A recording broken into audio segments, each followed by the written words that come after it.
Instead, it's all framed at these dry, flat angles that almost rob the tantalization from what Mima's attractive body is doing because we are disengaged from the action. We have the wrong perspective to be getting turned on, and it's obvious somehow in the way that everything is shot. There's almost something funny about the guy getting his zipper caught, until you remember how uncomfortable it was right before that, and that the director tells them to retake the scene from the top. After that, the slurry of imagery the scene devolves into feels like forever inside of a couple seconds.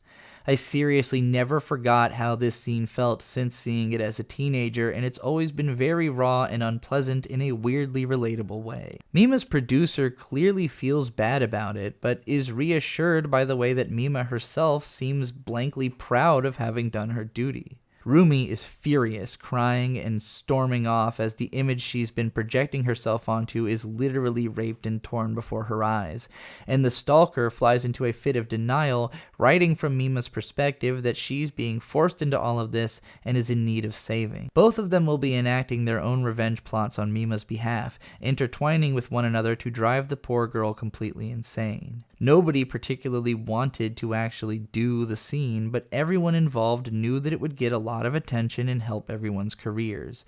It's only the people with an emotional stake in who they considered Mima to be, which is contradicted by this depiction, who are ruined by it. Considering the actions either of those characters will take in this film, I can't imagine many audiences are too sympathetic towards them as people, but I'm curious how others feel about Mima's handling of this career turn.